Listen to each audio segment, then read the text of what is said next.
सुनो, जब जो घुटनों पे काम करना जानते हैं वो शरीर से काम नहीं करता। जिनको घुटनों पे काम करना आता है, जिनको रात परमेश्वर के साथ बितानी आती, जिनको मूल्य अदा करना आता है, वो अपनी सीक्रेट की सक्सेस को जानते हैं। उसका सीक्रेट क्या है? सक्सेस की सीक्रेट को जानते हैं कि सक्सेस का, सफलता का सीक्रेट क्या है। क्या मूल्य अदा करना चाहते हैं आप? कहता हाय मेरे पिता।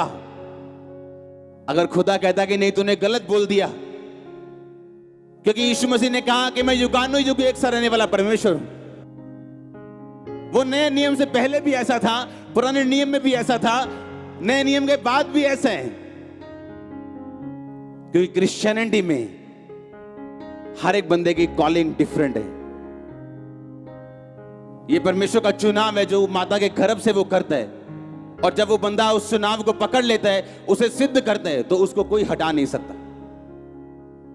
क्या आपने अपने चुनाव को सिद्ध किया?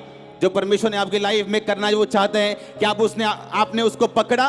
क्या आप सोचते हो बिना प्रार्थना क्या आप उसको पकड़ पाओगे? क्या बिना प्रार्थना आप उसको हासिल कर लोगे? आप क्या चाहते हो मायने नहीं करता। आपकी प्रेयर कितनी है उसके साथ। कौन नहीं चाहता ब्लेस होना, इस्तेमाल होना, मसीह में जाना? कौन नहीं चाहता? पर हर बंदा पहुंचता नहीं। क्यों? आपको उसके साथ मूल्य अदा करना पड़ता है। आज जो गाड़ी में आया वो कहता मैं बड़ी गाड़ी में आऊं, बड़ी गाड़ी वाला कहता उससे बड़ी में आया हूं। हाँ, जो साइकिल पे आया होता बाइक पे आऊं। आपके चाहने से कुछ नहीं होता, आपके पास करेंसी होनी चाहिए। उसी तरह आत्मिक करेंसी आपकी प्रार्थना है। प्रार्थना आपको करेंसी देती है, प्रार्थना आपको पैसा देती है आत्मिक। आप जो चाहे उससे खरीद सकते हो, जो चाहे मांग सकते हो, वो आपको देगा। उसने कहा अगर वो विधवा का न्याय कर सकता है, एक अधर्मी, एक पापी, क्योंकि विधवा बार बार जाके उसे तंग कर रही कि मेरा काम कर। यीशु मसीह ने कहा जो दिन रात मेरे नाम की दुहाई देते हैं, दिन रात प्रार्थना करते हैं, क्या तेरा पिता उनके विषय में देर करेगा?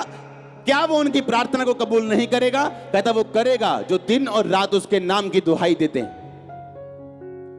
पौलुस लिखा है, प्रार्थना करने के लिए जा रहा था और रास्ते में एक अमीर औरत कहती है अगर तू खुदा का मुझे भक्तन समझता है तो मेरे घर में जाके प्रचार कर, और उसका पूरा घराना बचाया जाता है। और तब उसको मिलती है जब वो प्रेयर करने के लिए शहर से बाहर जा रहा था, प्रार्थना करने का एक स्थान ढूंढने के लिए। क्योंकि प्रार्थना करने का एक वैल्यू थी, एक महत्व था, एक स्थान था, एक बड़ा स्थान था प्रेयर का। ये नहीं सब काम पूरे हो गए, कुकर में दाल रखी, हाँ, और याद है अभी 2 सीटी हो गई, 3 हो गई, 4 हो गई, और साथ में प्रेयर भी धोखा भी दे रहे खुदा को। साथ में धोखा भी चल रहा है, साथ में कुकर की सीटियां 6 हो गई, 7 हो गई। अलाई येरा कुकर दो कुड़िए, दाल ला दे, हो गया 7 सीटियां। कौन सी प्रेयर है ये? कौन सी प्रेयर है ये? मेरे बच्चे जानते जब रात को पापा ने प्रार्थना करना है पीछे नहीं जाना है। मेरी वाइफ जानती टाइम हो गया प्रेयर का, अब मॉर्निंग मिलेंगे तड़के, अब नाइट प्रेयर में कोई फोन नहीं, कोई काम नहीं, कोई जो मर्जी हो जाए, कोई काम नहीं। एक बंदा आया मेरे पास, मेरे को इमरजेंसी है। आपको पता नहीं मेरे को? मैंने कहा जितनी मर्जी इमरजेंसी हो, अगर मैं तुम्हारी इमरजेंसियों में बाहर निकलना शुरू कर गया प्रार्थना में, मैं कभी प्रेयर नहीं कर पाऊंगा। और फिर कितने दिन टिक पाऊंगा? प्रार्थना करता कि तू परीक्षा में ना पढ़े। कोई इमरजेंसी नहीं प्रार्थना के टाइम। प्रार्थना में व्हाट्सएप चेक हो रहा है, अच्छा मैसेजेस चेक हो रहे हैं, फोन ऑन है, व्हाट्सएप ऑन है, गाने ऑन है, चाहे मसीह गाने क्यों ना हो। वर्शिप करने के दौरान गाओ, सुनो, बंद करो, प्रार्थना में बैठो, उसके बाद सुनो तो सही परमेश्वर क्या कहता है। राशन लिस्ट देनी बंद करो परमेश्वर को। आधा घंटा की राशन लिस्ट, आधा घंटे में तो आप शरीर से बाहर आते हो जब प्रार्थना करने के लिए बैठते हो। आधे घंटे के बाद आप शरीर से बाहर आते हो, सोचें आपकी नेगेटिव होना बंद होती हैं। और आधे घंटे, पौने घंटे, 1 घंटे के बाद रियल प्रार्थना आपके जीवन में उपजनी शुरू होती है, आपकी आत्मा में वो प्रार्थना असर करती है आपकी। आप जब डॉक्टर के पास जाते हो, पता क्या बोलते हैं? कहता 30 मिनट एक्सरसाइज करनी। कहते तो कोई बात नहीं जी, 30 मिनट। कहते नहीं, वो 30 मिनट तब शुरू करने जब पसीना आना शुरू हो जाए। जो वार्म अप करते हो ना, वो 30 मिनट नहीं गिनने। जब वार्म अप हो जाए और पसीना शुरू हो, तब के बाद 30 मिनट की एक्सरसाइज तुम्हें हेल्दी रखती। समझ आई कि नहीं? अरे जो आप बैठते हो ना प्रेयर में, अभी तो आपके दिमाग में संसारिक बातें नहीं जा रही, आपके पड़ोसी ने क्या कहा, दुश्मन ने क्या कहा, किसी ने आपके बारे में क्या कहा, अभी तो वही दिमाग से नहीं निकला और आपकी प्रार्थना खत्म हो गई शुरू होने से पहले ही। फिर कहना है असर नहीं होया एक्सरसाइज, पता नहीं ही मोटे थे मोटे ही हैं। अरे भाई असर होगा जब राइट वे के साथ करोगे। आमीन। जब वार्म अप करोगे, पसीना शुरू होगा, तब की आधा घंटा एक्सरसाइज आपके शरीर को लगती। आप जब प्रेयर में बैठते हो, आधे घंटे में राशन लिस्ट सारी देते हो, और जब शरीर से बाहर आने का टाइम होता है, आपकी आमीन हो जाती। बोलो क्या असर करेगी प्रेयर, क्या असर करेगी? आप जब प्रेयर में बैठते हो, अगर आप सीरियस हो प्रेयर में, 1 घंटा तो अभी हेलो हाय करने में निकलेगा आपका, उसके बाद थोड़ी बातें शुरू होंगी। आमीन। और जब ऐसी प्रार्थना करनी आदत पड़ जाएगी ना, आपको रिजल्ट लेने की आदत पड़ जाएगी। आपकी लाइफ डिफरेंट होगी, वो नजर भी आएगी, अलग होगी। मैंने कहा वो लाइफ अलग नजर आएगी आपकी ब्लेसिंग अलग होगी। हाँ, ब्लेसिंग अलग होगी आपके लोगों से। वो स्ट्रगल जो लोग करते आप नहीं करेंगे उसे।